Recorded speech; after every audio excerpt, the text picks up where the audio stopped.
I was so excited to get my shipment from Last Bottle Wines in the mail the other day, full of incredible red wines, all from Napa Valley. I love wine tasting, so having this to my door couldn't be happier. Also, couldn't be more excited that today's episode is brought to you by Last Bottle Wines. If you don't know already, they're a Napa-based online wine shop with a twist. They offer just one handpicked wine per day until it sells out, and they're always at incredible prices. We're talking 30 to 70% off retail. And the best part is that there's no subscriptions, no fees, and no minimum purchase. And I could not be more excited to bring this offer right now because they're having a marathon sale, which is coming up March 28th and 29th. Even better, we're offering Dateable listeners 10% off your first order with code DATEABLE. So if you are a wine lover like me, this is a great time to join. And did I mention that shipping is 100% free? So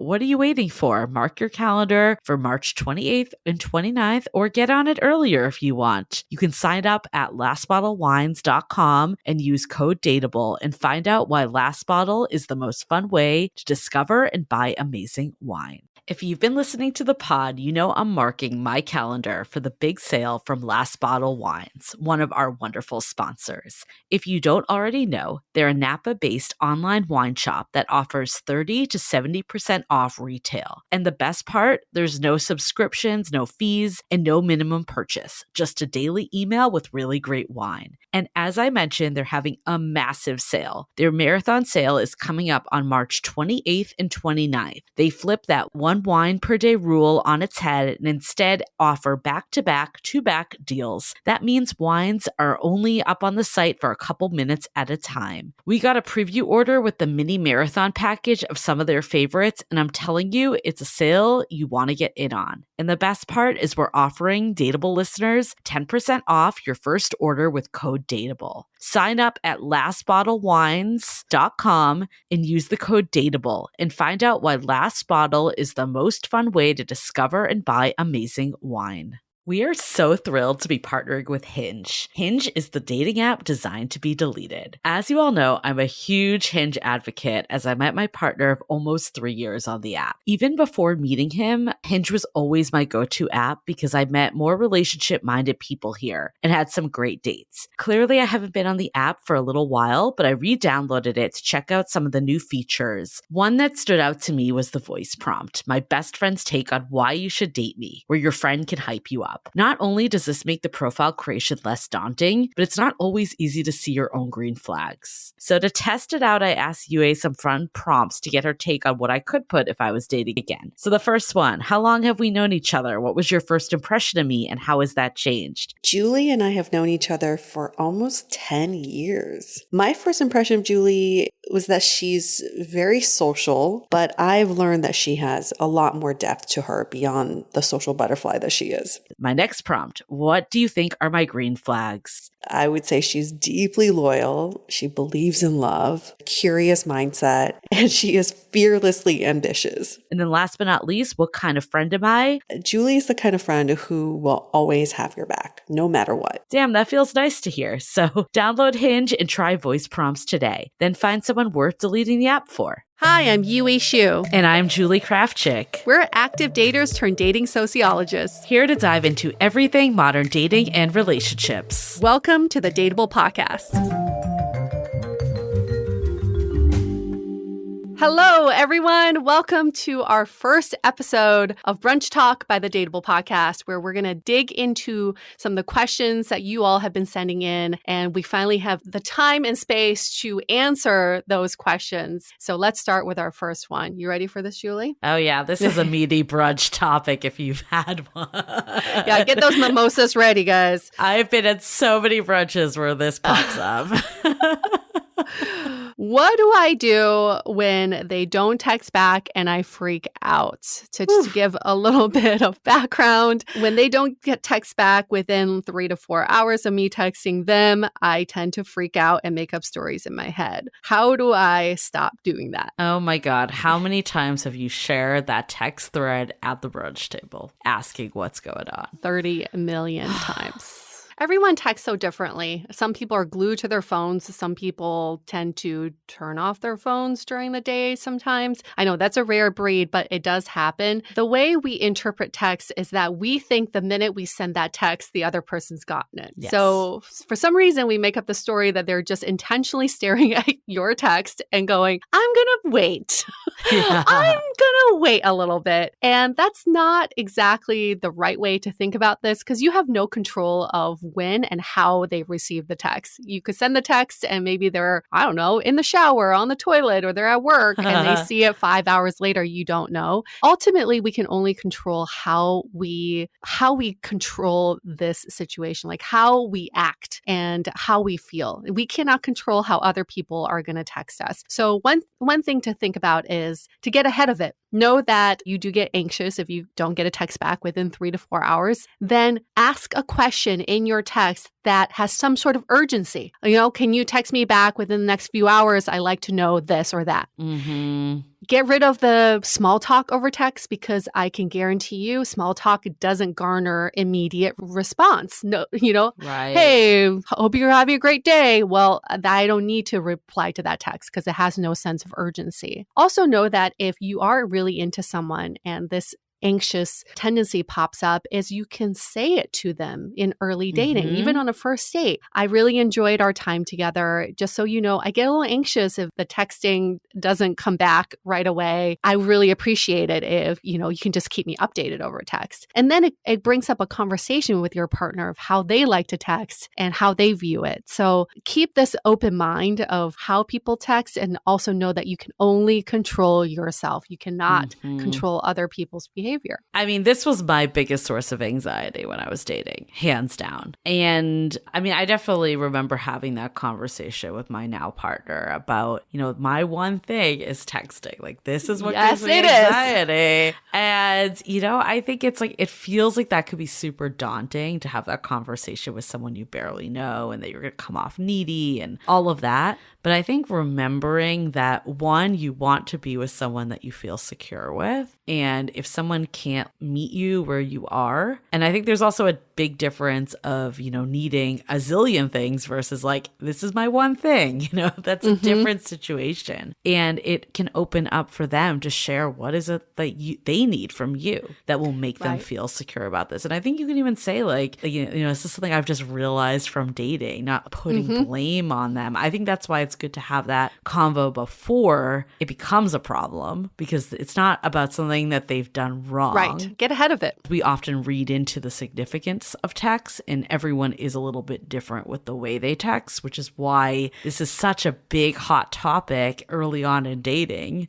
because we don't know these people that well and how they actually text and what it actually means. We're just using the rules that we're kind of, that are thrown out there in modern dating culture around texting. Yes. And one thing that you can do is say, fuck it, like to these like, gendered roles, or even like they texted me last, or whatever the dynamic in your head is saying that they should be the next person to text. I personally would like to be put out of my misery.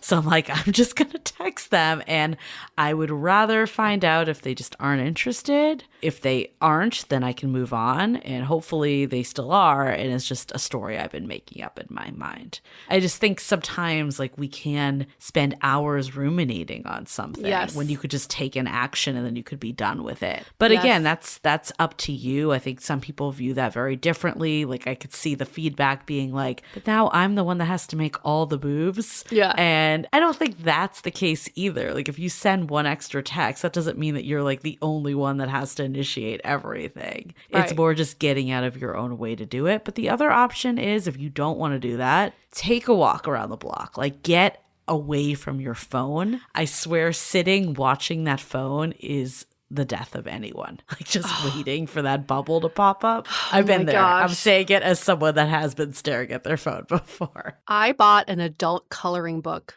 purely for this reason. I had to control my anxiety. So in between texts, I would be coloring in this coloring book, just having the time pass. That is just really sad. But that was just my way of managing it. I think something that is so important to bring up is what you want to avoid is to be like an us versus them mentality, where Yeah. if they don't text you back in 4 hours, then you wait 4 hours to text them back. Then in that scenario, you end up sending one text a day because you're just waiting 8 hours in Right. between texts. This is what, we've coined this relationship chicken. If you are looking for a relationship, stop doing the things that are getting you out of being in a relationship and lean into that relationship. So don't try to do like the whole defensive thing of, oh no, I'm going to wait a few hours before texting them back. That's playing games and that never gets you anywhere. It's so fascinating because I'm just speaking as a hetero woman because that's what Yue and I are. We've dealt with this, but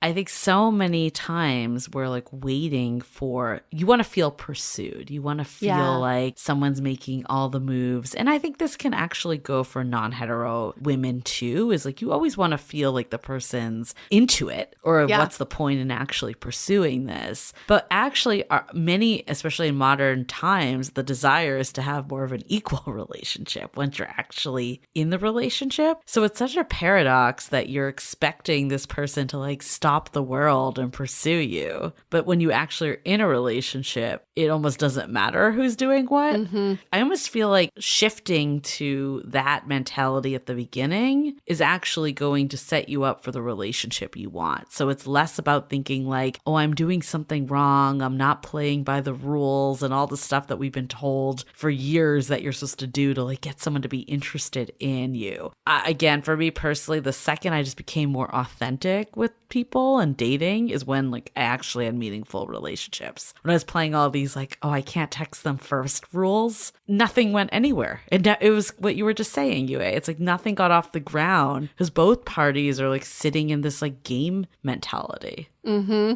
Yeah, it's stalemate. And then who's going to move the chess piece forward? Nobody, because all you're trying to do is move back, hoping the other person steps forward and chases you. If you don't make an effort, how is someone else going to chase you back? It doesn't really make much sense. And so many times, to me, so this is like an example that I always think about is, so I was dating this guy for a little bit and I was really into him and I sent him a text asking him what he was doing on Saturday. He never texted me back and I played the cool girl of like, I don't need to hear from him. It's fine. It's over. I run into him at a bar a week later. And I confront him. I was like, hey, how come you didn't text me back? And he was like, I lost my phone. I'm so sorry. I didn't text you back. I never got the text message. In my head, that was like such a movie moment of like, oh my gosh, we're going to be together because it was just a missing phone and now we're okay. Turns out in a relationship, that guy lost his phone all the fucking time because he was not a responsible man. He did not have his life together. And I was like, wait, hold on a minute. This is not the romantic story I was looking for because it is indicative of the behavior in a relationship, right? So in the beginning of a relationship, stop trying to think about ways to make it more romantic or make it like that meet cute story. It doesn't happen like that. Everything should be indicative of what it will be like in a relationship. So keep asking yourself, would I be okay with this in a relationship? Would I be doing this in a relationship? Most of the time, you probably wouldn't be. That's so fascinating. That made me think of something too. It's like, okay, so this is maybe the exception, but it's happened to me on multiple times, primarily with WhatsApp, is that I don't actually get the message that someone sent me, or they sent me a message, or I sent them a message and they never received it. I don't want people to hang on like, that's the reason they're not messaging me back, but it could happen. I got to a point that I'm like, I'd rather just know than have these what if moments. For yours, for instance, you would not have ever known this if you hadn't have run into him, which doesn't always happen. So for me, it was always like, well, I'd rather just send them another message at that point. And then either be pleasantly surprised that there was, a mishap that happened, or just learn that they're not that into me and I can move on. Like, I think we're so scared to like get that news. Is that news really worse? I think getting out of your own misery is the best thing that can happen. So you can then focus on someone that will text you back right away, or that there was just a misunderstanding and they fully intend on seeing you. Let's hold that thought for a quick message. This episode is sponsored by Via. We all know there are things that can help set the mood in the bedroom, but did you know a little THC could also do that? Yes, Via has developed a unique blend of pleasure-enhancing cannabinoids, libido-strengthening herbs, and a low dose of THC all into one mind-blowing gummy called High Love. This gummy, wow, it will awaken your senses, increase blood flow, and intensify any sexual experience. I've been pleasantly surprised by the High Love gummies because it is just the right amount of THC for me to have a good time without feeling sleepy. And hey, if THC is not your thing, Via also offers a wide array of other gummies without it. And everything legally ships in 50 states with discreet packaging directly to your door. So if you're over 21, you can get 15% off and a free pack of award-winning Dreams THC plus CBN sleep gummies with our exclusive code DATEABLE at viahemp.com. That's VIIAHEMP.com. Let the gummies work their magic. Head to viahemp.com and use the code DATEABLE to receive 15% off and one free sample of their Sleepy Dream gummies. That's viahemp.com and use the code DATEABLE at checkout. Take your passion and pleasure to a whole new level with High Love from Via Hemp. As you know, I recently left my corporate job and I've been in total recovery mode, all about self-care. One of my new routines is the nighttime shower before bed. There's just something about washing away the day and that reflection that's been super helpful for me. I've been using one of our partners, Osea's Mega Moisture Duo. This combo body oil and body lotion are so freaking incredible. It literally feels like I'm at a spa. I realized that the secret is seaweed and other skin level ingredients that are normally reserved for face products. And that's why I was so excited when Osea became one of our partners. And, you know, we're so grateful for partners like this because one, they keep the show going, but they're also super good for all of our listeners and for our own well-being. So if you want to have that nighttime bliss like I am doing, you can get 10% off your first order site-wide with code DATEABLE at oseamalibu.com. You'll get free samples with every order and free shipping on orders over $60. So head to oseamalibu.com and use the code DATEABLE for 10% off. Let us know which products you end up going with. Share them in social. Super excited to see what you end up choosing. How many of you have done this? You match with someone on a dating app, you start texting, and then you don't hear from them, and then you check their profile on the dating app to see where they are geographically, right? How many miles are away from you? And then you start making up these stories. They must be on a date. They must be out having fun or drinking. That is what Julie was saying. It's like creating that misery in your head, making up these stories that may or may not be true. It doesn't really matter because you are not witnessing it. You're just making it up in your head. The faster you can address the story in your head and just truncate that story versus like letting it play out forever and ever, because then you start seeing their miles get closer to you. Like, wait, now they're 2 miles away from me. They must be at that bar down the street, right? You don't want that. You're going to drive yourself nuts. You got to nip that story in the bud and be like, stop with the imaginary stories. Oh my God, that totally made me think of that time. You know the time I'm referencing. Oh, yes. I will always remember the time. Some of you might have heard this story before, but I'm going to share it again for all the newbies or for anyone that forgot it. But there was this infamous time that, you know, I had this situation happen. I'm having this back and forth convo with someone that I had a really great date with. We had the next date lined up. And then I sent a text, how was your weekend? Or something, you know, that was warranted a reply, but also wasn't super urgent. Never got anything back. Yep. So then, I don't know, maybe 2 days later, I threw another text because we did have like a day set up for plans. So I was just kind of like, oh, like, what are you thinking about for Thursday? Nothing again. So then UA went into full investigative mode, created a fake profile. I'll let you take it from here because you love this part of the story. I'm just so proud of myself. I will offer this as a service one of these days. I am the original catfish king. I created this fake profile. I had photoshopped a photo that of a girl that does not exist. She's like a combination of few girls I know. And I made her into this profile where I think many people would be interested. And it was true. Many people matched with her, including said protagonist in this story. And we matched. So I thought I would just catch him, like set up a date with him and not show up. And he ghosted me too. He ghosted this fake. But he did talk to you. He did talk to me. So we knew he was alive. Because I was like, at one point, I had a point like, did something happen to this guy? Yes. And we saw the miles go farther away because he lived in Oakland, and then it came back closer to San Francisco. So we knew he was moving around, okay? He was going to work. And he was going home. But it just boggled our minds why he couldn't just pick up the phone and text Julie back. But was it worth our time? Probably not. But it made for a fun story. Well, but Julie, you should update people on what is the final update. Well, okay, before I go into the update, because this is like a little ghosting, but I do think it was worth the time because I could have sat and questioned what happened right. for months, right? Yeah. But I sent him another message on Thursday being like, well, I guess this isn't happening, And, people have, again, varying levels of how much they want to call someone out when they're not responding to them. For me, I always think about like what is actually going to serve me the best. So instead of thinking about like, oh, they're going to think I'm like pathetic or I'm needy or I'm desperate because I keep messaging them, I want to do whatever is going to give me the most closure so I can move the fuck on. Correct. Right?